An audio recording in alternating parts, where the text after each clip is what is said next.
अस्सलाम वालेकुम dear students, welcome to BSN lectures with Asif, जो कि हमारे यूट्यूब का टाइटल है।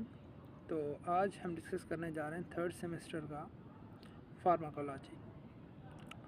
तो फार्माकोलॉजी क्या है और इससे रिलेटेड जितने भी कॉन्सेप्ट्स हैं वो आज हम डिस्कस करेंगे। जो फर्स्ट यूनिट है उसको हमने 3 पार्ट्स में डिवाइड किया है, जिसका पार्ट नंबर 1 आज हम कवर करेंगे।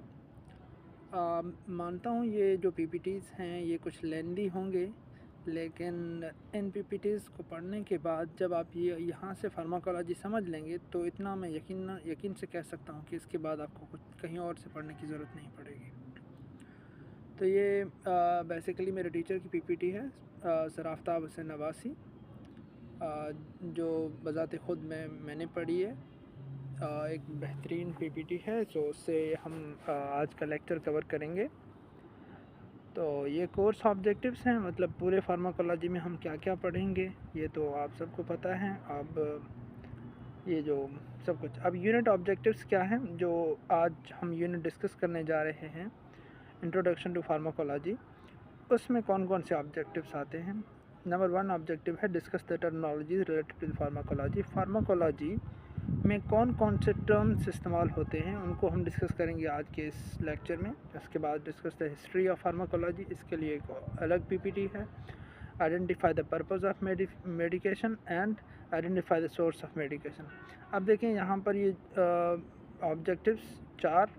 अब इससे आगे कुछ और ऑब्जेक्टिव हैं। Discuss the classification of drug, describe the 3 types of drug supply system, discuss the drug standard and legislation, identify the resources to collect and utilize the drug information, learn to prepare the drug card। ये हमारे कुछ objectives थे जो कि हम इस unit में cover करेंगे। नंबर फर्स्ट ऑब्जेक्टिव हमारे पास है terminologies related to the pharmacology. अब कौन कौन से टर्मिनोलॉजीज आएंगे। Number 1 pharmacology. फार्माकोलॉजी बेसिकली है क्या इसके कुछ डेफिनेशंस हैं। नंबर 1 के सबसे पहले हम फार्माकोलॉजी वर्ड को समझने की कोशिश करते हैं। जो फार्माकोलॉजी वर्ड है वो निकला हुआ है ग्रीक, यूनान लैंग्वेज के एक वर्ड से, जिसको हम फार्माकॉन कहते हैं।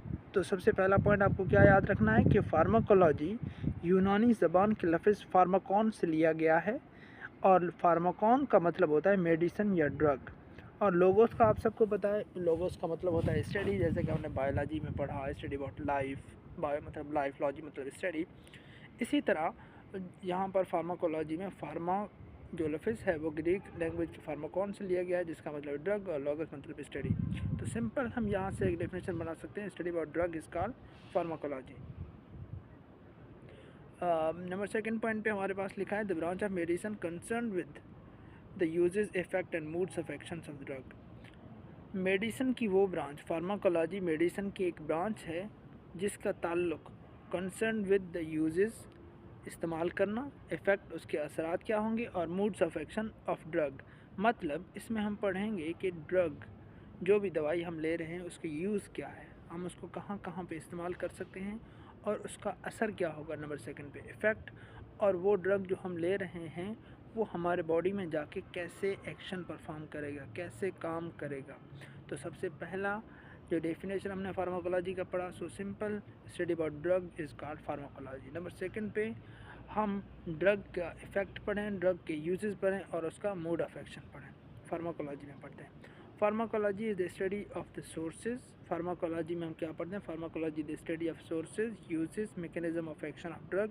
फार्माकोलॉजी में हम ये पढ़ते हैं कि ड्रग हमें कौन से सोर्स से मिला, कहाँ से मिला, इसको हम कहते हैं सोर्स, और उस ड्रग का इस्तेमाल क्या है, मतलब यूजेस क्या हैं, और उसके बाद वो ड्रग हमारे बॉडी पे कैसे एक्शन करेगी या काम कैसे करेगी।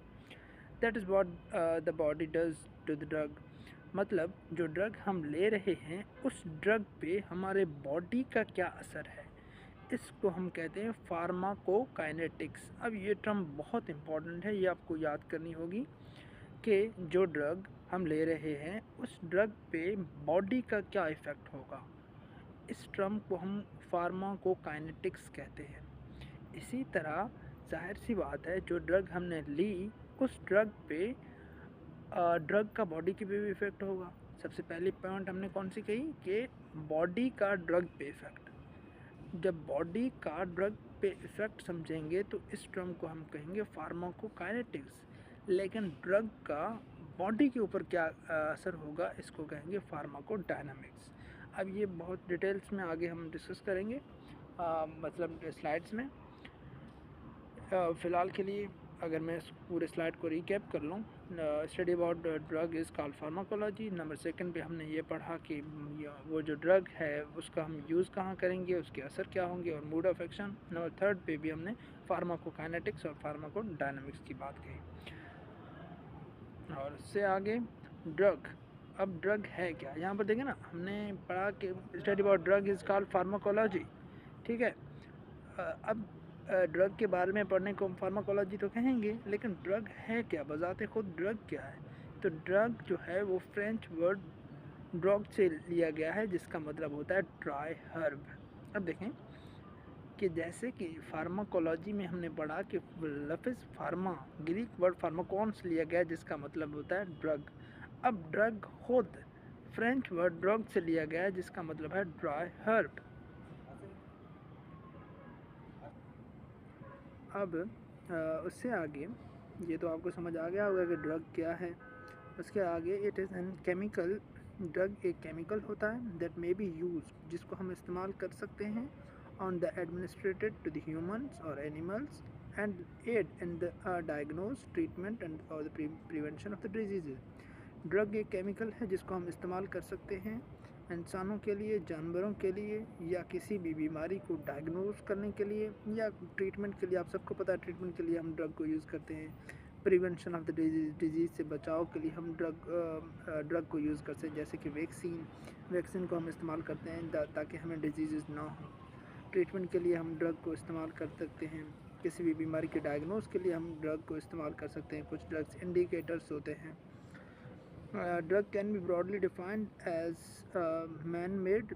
सबसे पहली बात जो अभी मैंने रीड की उसको समझ लें कि ड्रग मैन मेड होते हैं, मतलब हम उनको बनाते हैं, या तो वो नेचुरल होते हैं, कुदरती होते हैं, और एंडोजीनियस मॉलिक्यूल्स विच एग्जर्ट्स, मतलब या तो वो हमारे बॉडी के अंदर खुद प्रोड्यूस हो रही हैं, which exerts a biochemical और physiological effect on the cell, tissue, organ and organism। तो ड्रग क्या है, ड्रग या तो मैन मेड होगा, मतलब हम बनाएंगे, इंसान बनाएंगे, या तो वो नेचुरल होगा, या तो वो एंडोजीनस हमारे बॉडी में खुद से प्रोड्यूस होगा, ठीक है। जैसे कि अब एंडोजीनस कैसे होगा, वैसे तो आप सबको पता है ड्रग मैन मेड होते हैं। नेचुरल कौन से होते हैं, नेचुरल होते हैं, हर्ब जड़ी बूटियाँ वो नेचुरल होते हैं, और जो ड्रग जैसे कि पेनाडोल है, ये सारे हम खुद बनाते हैं, तो ये मैन मेड है। अब एंडोजेनस ड्रग कौन से होंगे, जैसे कि आप सबको पता है कि वैक्सीन, हम छोटे बच्चों में इम्यूनिटी होता है, तो इम्यूनिटी में जो इम्यून सिस्टम उनको पहले से मिलता है, तो वो इम्यून सिस्टम इनको डिफरेंट पैथोजन से प्रोटेक्ट करता है।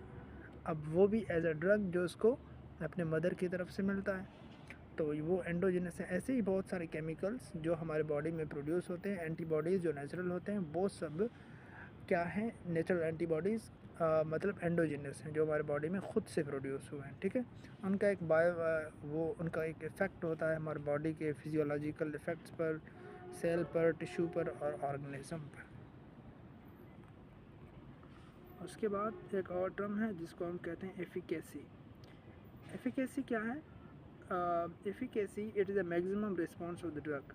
हमने कोई भी ड्रग लिया, उस ड्रग का रिस्पॉन्स कितना आया, जितना वो ज़्यादा में से ज़्यादा रिस्पॉन्स दे सकता है उसको हम कहते हैं efficacy.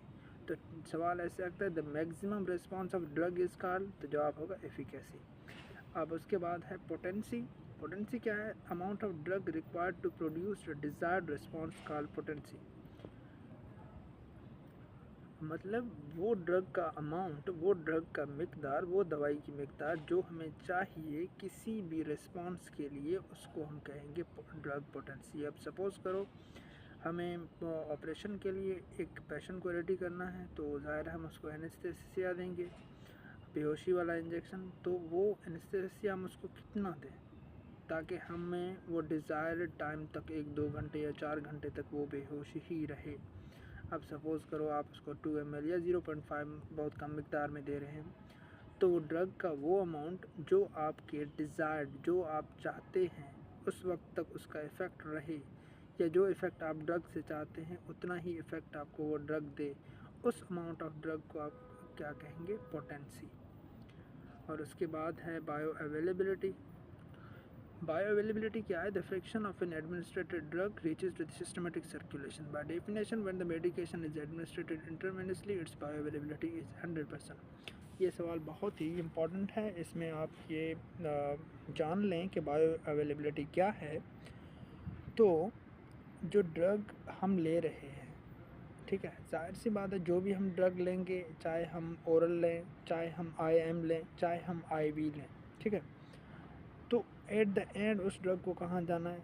Blood circulation. Blood circulation में तो उस एंड जाना ही जाना है। तो जो ड्रग हमने लिया, उस जो ड्रग हमने लिया तो वो जाहिर सी बात है, सपोज़ कर हमने एक ओरल ड्रग लिया, ठीक है, मतलब मुंह से कोई भी पैराडॉल वगैरह जो टैबलेट्स हम लेते हैं, तो वो हमने लिया, वो जाहिर सी बात है डाइजेस्टिव सिस्टम में जाते जाते एक प्रोसेस से होते होते फिर जाकर ब्लड में ऐड होगा। अब जो प्रोसेस, ये जो रास्ता था जो हमने मुंह से लिया, अब वो जाकर ब्लड सर्कुलेशन में ऐड हुआ। इस रास्ते में जाहिर सी बात है कुछ ना कुछ तो ड्रग एब्जॉर्ब हुआ होगा कहीं पर, तो वो अमाउंट ऑफ ड्रग जो सर्कुलेशन में जाकर पहुंचा, उस अमाउंट को हम कहेंगे बायो अवेलेबिलिटी। सपोज़ करें हमने पैराडॉल लिया, लेकिन पैराडॉल का 60% जाके ब्लड सर्कुलेशन में पहुंचा, तो उसको हम क्या कहेंगे कि इसकी बायो अवेलेबिलिटी कितनी है? 60% है। इसी तरह अगर हम कोई भी इंजेक्शन IV दे रहे हैं, मतलब इंट्रावीनस दे रहे हैं डायरेक्ट, तो वो पूरा का पूरा इंजेक्शन जाएगा ब्लड सर्कुलेशन में। जाहिर सी बात है हम IV दे रहे हैं तो पूरा का पूरा ब्लड सर्कुलेशन में जाएगा। तो IV मेडिसिन का बायो अवेलेबिलिटी कितना होता है? 100%। ये सवाल आपके लिए बहुत इंपॉर्टेंट है। तो IV इंजेक्शन का बायो अवेलेबिलिटी कितना होता है? 100%, क्योंकि वो पूरा का पूरा ब्लड सर्कुलेशन में जाता है। क्लियर? इसी तरह आप देखें, एडवांस में कह रहा हूँ कि ये थोड़ी लेंदी PPT होगी, लेकिन क्लियर होंगे आपके पूरे कॉन्सेप्ट। आपको मतलब फार्माकोलॉजी को कहीं और से पढ़ने की ज़रूरत नहीं पड़ेगी। फार्माकोकाइनेटिक्स जो हमने इनिशियली डिस्कस किया था, आपको याद है कि जो ड्रग, अब मैं बता रहा हूँ ये और से सुने, जो ड्रग हम ले रहे हैं अपने बॉडी के अंदर, जाहिर सी बात है उस ड्रग का बॉडी के ऊपर कोई इफ़ेक्ट होगा। अब गौर से सुना, ड्रग का बॉडी पे इफ़ेक्ट होगा, उसी तरह बॉडी का ड्रग पे भी इफ़ेक्ट होगा। अब बॉडी का ड्रग पे जो इफ़ेक्ट होगा उसको क्या कहेंगे? फार्माकोकाइनेटिक्स। और ड्रग का बॉडी पे जो इफ़ेक्ट होगा, फार्माकोडायनामिक्स। अब यहाँ पर थोड़ा पढ़ लेते हैं। द वर्ड फार्माकोकाइनेटिक्स इज डाइव फ्रॉम 2 वर्ड्स। फार्माकॉन, जो फार्माकॉन का मतलब होता है ड्रग, और kinetic means putting in motion, movement. It can be defined as a branch of pharmacology. Pharmacokinetics pharmacology की एक ब्रांच है जिसमें हम पढ़ते हैं कि वो ड्रग जो हमने लिया वो हमारे बॉडी में एब्जॉर्ब कैसे हुआ, डिस्ट्रीब्यूट कैसे हुआ, मतलब मुख्तलिफ बॉडी पार्ट्स में कैसे गया, मेटाबॉलिज्म उसकी कैसे हुई, वो टूटा कैसे, और एट द एंड वो अपना फंक्शन करके उसका जो वेस्ट प्रोडक्ट है वो एक्सक्रिएट कैसे हुए। ठीक है, तो ये सारा हम फार्माकोकाइनेटिक्स में पढ़ते हैं। With the onset, duration and the intensity of the drug. अब आपने याद रखना है कि फार्माकोकाइनेटिक्स में हम पढ़ते हैं कि जो ड्रग हमने लिया वो ड्रग एब्जॉर्ब कैसे हुआ, उसकी एब्जॉर्प्शन कहाँ पे हुई, फिर वो बॉडी के डिफरेंट पार्ट्स में डिस्ट्रीब्यूट कैसे हुआ, उसकी मेटाबॉलिज्म कैसे हुई, फिर एट द एंड वो ड्रग हमारे बॉडी से बाहर कैसे निकला। और इन सब के साथ साथ आगे क्या लिखा है? And the relationship with onset, duration and the intensity of the drug effect. अब वो ड्रग जब एब्जॉर्ब हो गया तो उस ड्रग ने अपना इफेक्ट दिखाना कब शुरू किया, ऑनसेट कब हुआ, और उसकी ड्यूरेशन कितनी रही, कितने देर तक वो ब्लड सर्कुलेशन में रहा, और कितनी शिद्दत से, और कैसे वो कितनी शिद्दत से ब्लड सर्कुलेशन में रहा, मतलब कब तक पैथोजन से वो लड़ता रहा या कब तक वो अपना असर दिखाता रहा। इसको हम कहेंगे इंटेंसिटी, असर।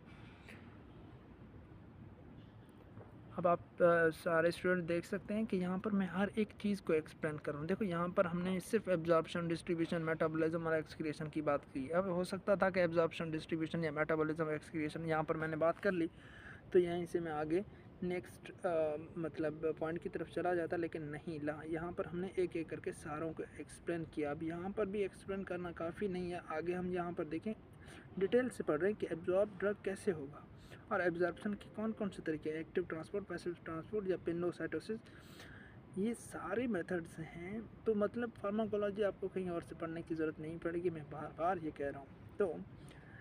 तो ड्रग फार्माकोकाइनेटिक्स में क्या होता है, फार्माकोकाइनेटिक्स में absorption of the drug discuss कर रहे हैं कि वो ड्रग एब्जॉर्ब कैसे हुआ, मतलब टेक इनटू द बॉडी, इसको कहते हैं एब्जॉर्ब होना। डिस्ट्रीब्यूशन मतलब वेरियस टिश्यूज़ की तरफ कैसे गया। मेटाबॉलिज्म वो मतलब change into the form that can be excreted, जो हमने ड्रग लिया फिर वो ड्रग उस शक्ल में कैसे गया जिस शक्ल में हम उसको एक्सक्रिएट कर सकें। अब एक्सक्रिएशन क्या होगा, उस ड्रग को हम अपने बॉडी से रिमूव कैसे कर रहे हैं। जब उस ड्रग ने अपना फंक्शन परफॉर्म कर लिया, अब उसका कोई काम नहीं है, तो हमारे बॉडी से बाहर कैसे जाएगा। तो उसके बाद जो the branch of pharmacology same चीज़ें डिस्कस हो रही हैं, जिसमें हम कहेंगे ड्रग ने अपना action, on set of action, drug ने अपना एक्शन या काम करना कब शुरू किया। पीक कंसंट्रेशन लेवल, सबसे ज़्यादा काम कब कर रहा था, पीक मतलब ऊंचे सबसे ज़्यादा। और ड्यूरेशन ऑफ एक्शन, और वो उसका काम कब तक होता रहा।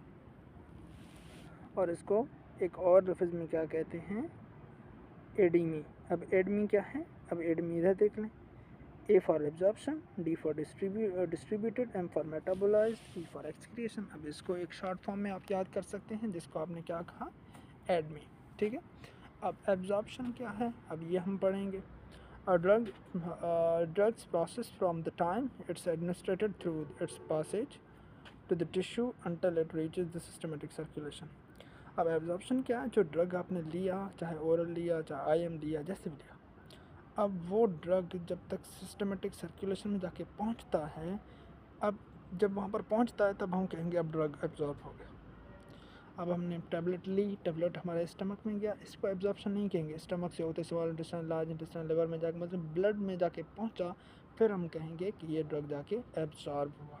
इसलिए देखिए, हम जो ओरल मेडिसिन लेते हैं या आईएम लेते हैं, वो तब तक एब्जॉर्ब नहीं होती जब तक ब्लड सर्कुलेशन में जाए। इसलिए कहते हैं कि ओरल मेडिसिन या आईएम बनिस्बत आईवी के, जो हम डायरेक्ट वेन में लगाते हैं, वो वेन वाला ज़्यादा असरदार होता है। और आईएम और ओरल देर अपना इफ़ेक्ट ज़ाहिर करते हैं, या सबलिंगुअल जो हम ज़बान के नीचे रखते हैं, ये सारे अपना इफ़ेक्ट देर ज़ाहिर करते हैं, क्योंकि इनको ब्लड सर्कुलेशन तक पहुँचने के लिए टाइम चाहिए। ठीक है, तो वो टाइम लेंगे, और आईवी में जो हम करेंगे वो डायरेक्ट अपना एक्शन परफॉर्म करेगा।